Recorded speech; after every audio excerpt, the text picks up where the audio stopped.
This week on Jerusalem Dateline, Trump ally lays bricks in Jewish West Bank community. Does it signal a change in U.S. policy toward settlements? Plus, President Trump offers to talk with Iranian leaders. What's next? And CBN founder Pat Robertson honored as longtime friend of Zion. All this and more this week on Jerusalem Dateline.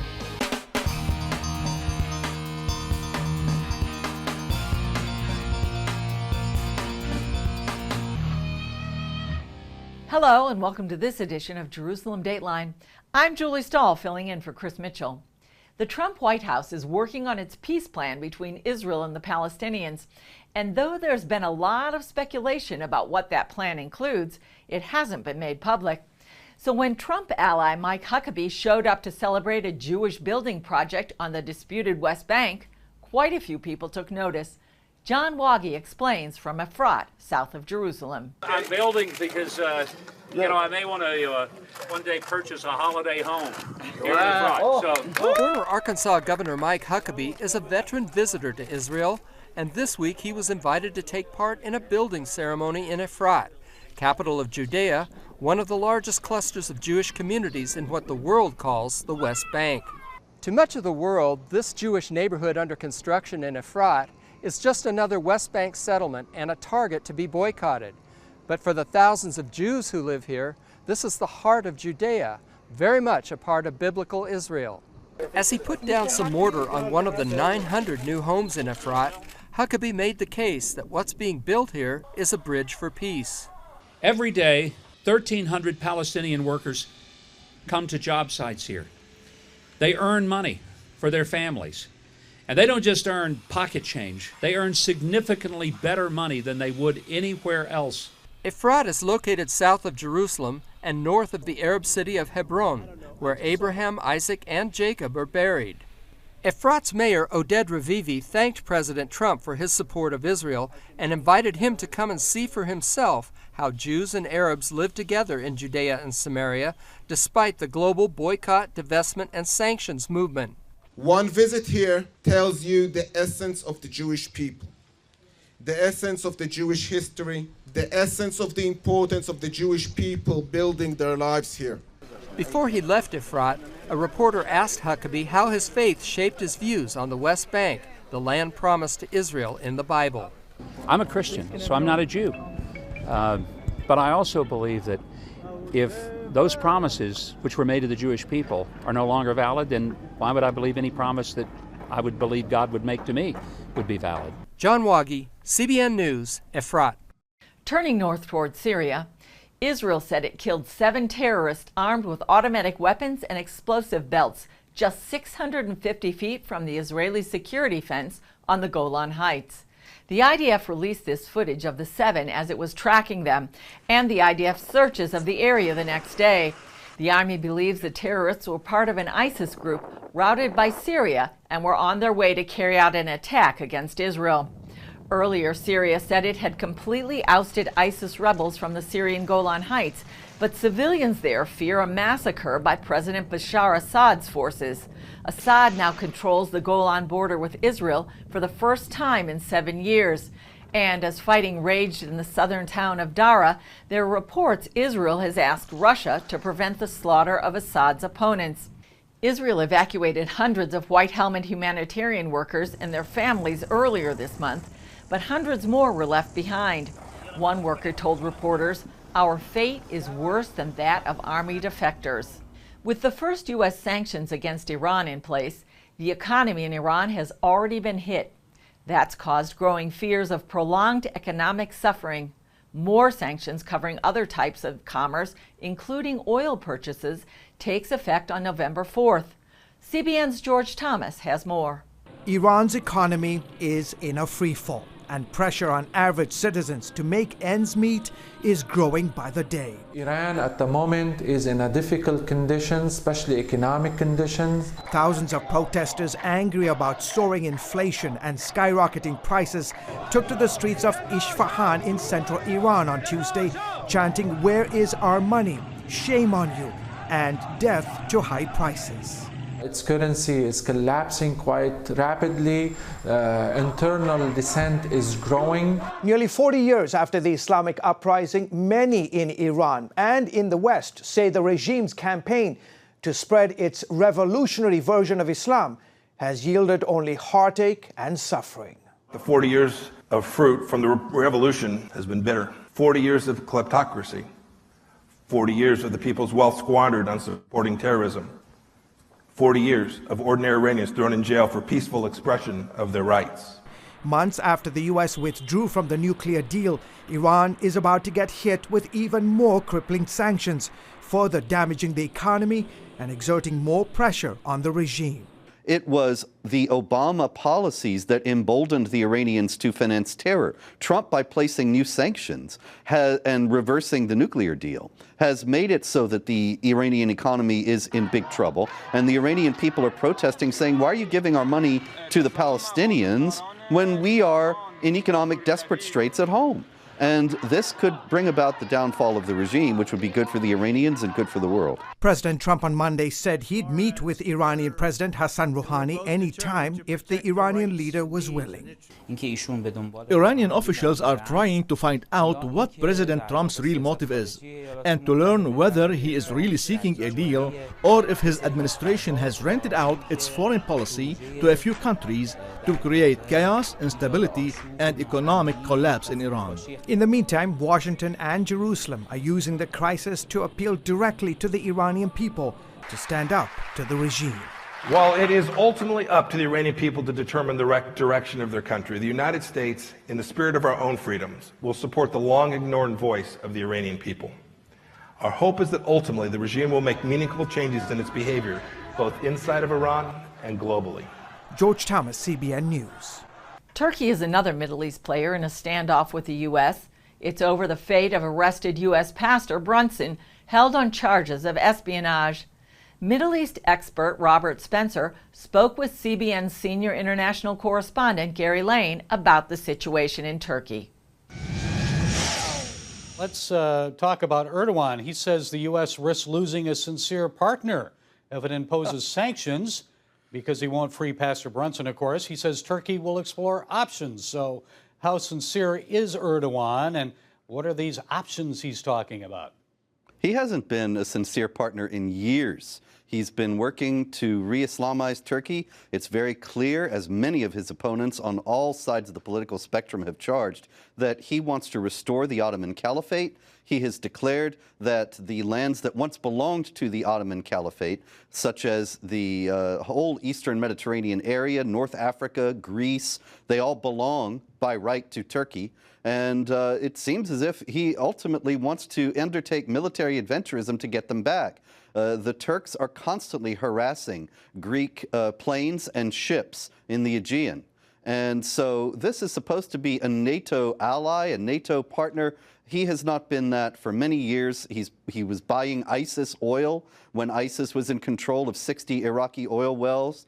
And so for him to say now, in connection with Pastor Brunson, that we're risking losing a reliable ally is plain deception. Turkey has not been an ally for a long time. Let's look a little bit more at that on concerning ISIS. Now, I know from my time in the Middle East, many people have said that he's been a staunch supporter of ISIS for a long time. So how extensive has his support been for ISIS? Is he still supporting the group? Well, ISIS, of course, has lost most of its territory in Iraq and Syria. And so while, yes, he still supports the group, it's not as important as it used to be when ISIS controlled a territory larger than Great Britain. But yes, he did support them, and this is because ISIS was fighting against Assad and the Kurds. And it seemed to be that Erdogan was working for the long term. What he wanted to do was have ISIS take out Assad and the Kurds, and then he could incorporate ISIS into a renewed Turkish caliphate. Seems like he really has a longing to control that northern part of Syria. Oh, yes. Is ISIS making a comeback? And what about Al-Qaeda? It's certainly not gone altogether, but it's substantially weakened. I don't think that it's in a position to recover the territory that it once controlled. But certainly it's not gone. We shouldn't think that the job is completely done there by any means. Are they a threat, or is Al-Qaeda still the greater threat? Oh, I would say ISIS is still very much the greater threat, partly because they've lost so much territory in Iraq and Syria, and they have internationalized. They've been working not only in Afghanistan and Libya, but also the Philippines and elsewhere around the world. Of course, also, and I think probably of most concern to people in the United States, is the fact that they have called repeatedly upon Muslims in the U.S., in Canada, and in countries of Western Europe to mount lone wolf jihad attacks. And with the dispersal of many of their foreign fighters, remember that in their heyday, they had attracted 30,000 foreign fighters from 100 different countries. And a lot of those jihadis have returned to their homes in Western Europe and even in the United States. I don't think they ever should have been let in. They were enemy combatants who had joined a state that was in a state of war with the United States. But they were let back in, and so I think that it's virtually certain we have not heard the last from them. Up next, CBN founder Pat Robertson is honored with an award also given to President Trump as a special friend of Zion.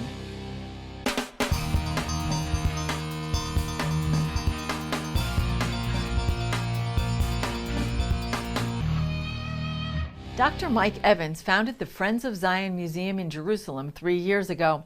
He wanted to honor Christian heroes who helped the Jewish people and the state of Israel. Evans has presented an award to several world leaders who stand with Israel, and recently he surprised CBN founder Pat Robertson with the award during the 700 Club. Why is it so important to tell these stories of Christian Friends of Zion? Heroes in history, the ability to confront evil is only determined by the inspiration you draw from your heroes in history. Pat had a hero, Corrie ten Boom. That's right. That's our work in Holland.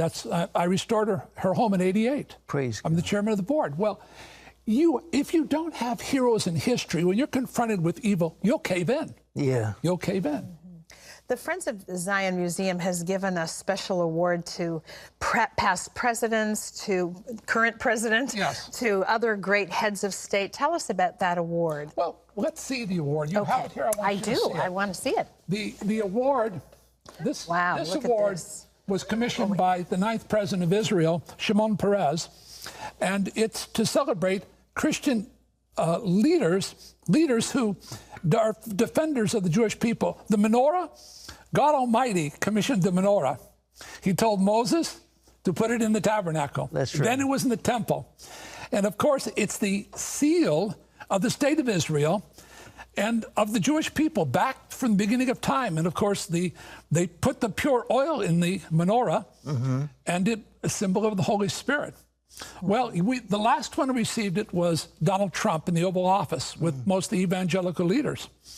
But today, the recipient of the Friends of Zion Award is Pat Robertson. Yay! Woo! Awesome! I wasn't expecting this.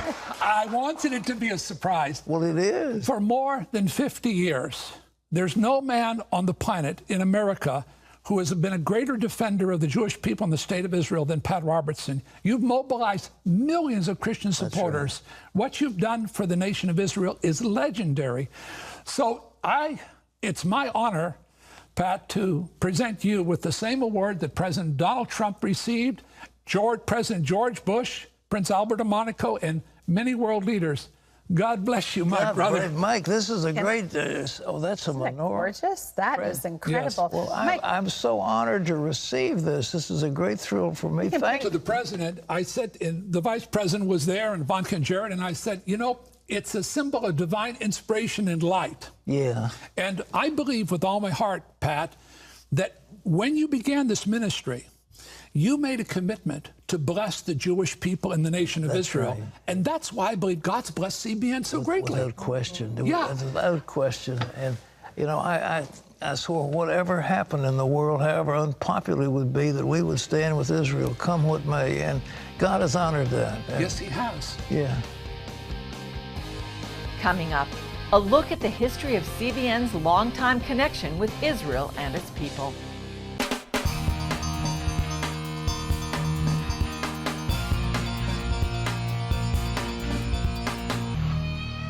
CBN has long dedicated itself to supporting Israel.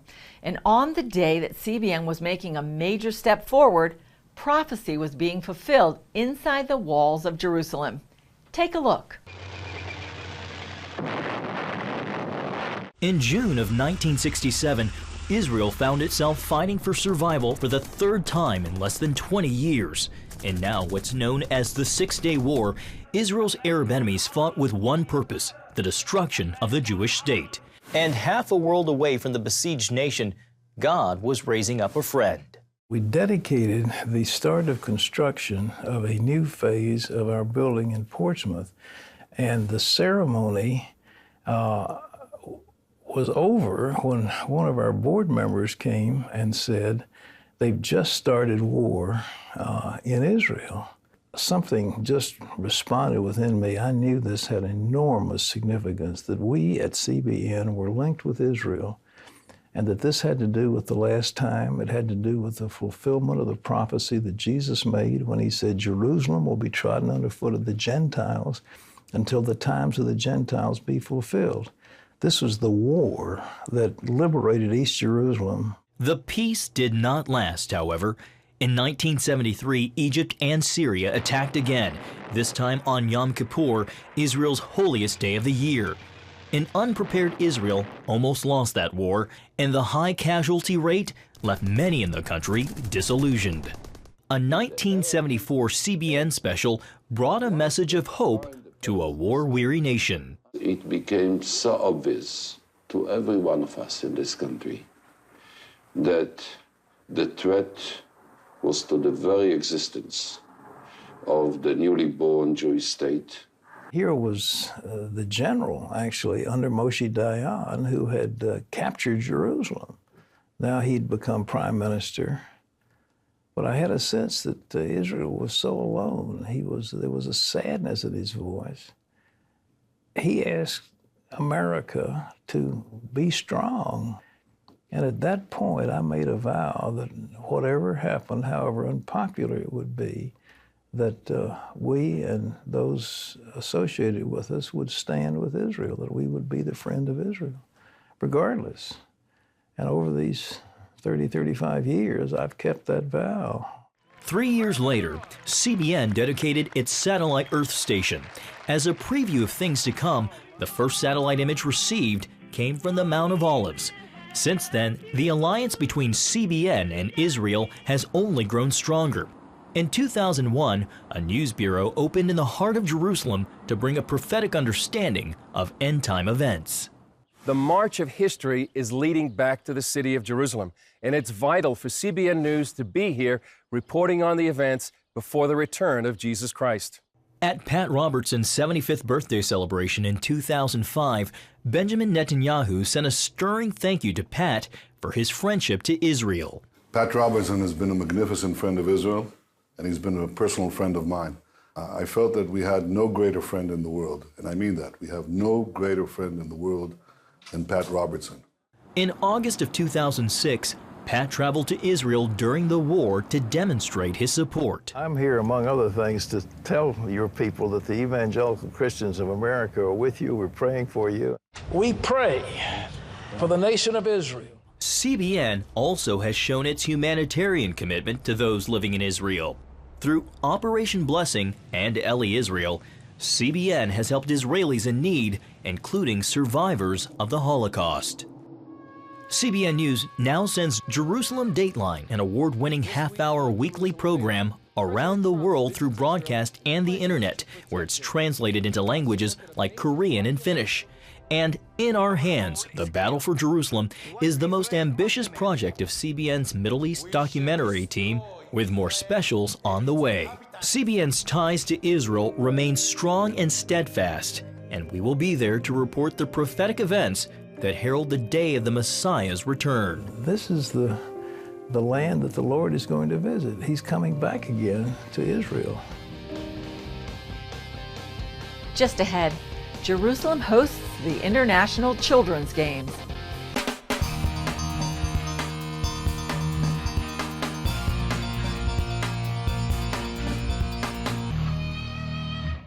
The Jerusalem municipality hosted the largest children's sporting event in the world this summer. Here's a look at what you can find on our social media platforms.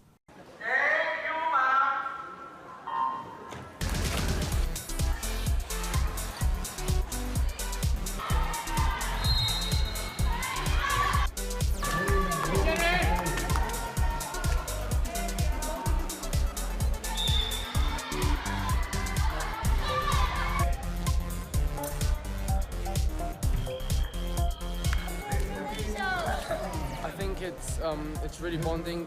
We actually get to know the countries. We can actually see the best swimmers swim in young ages.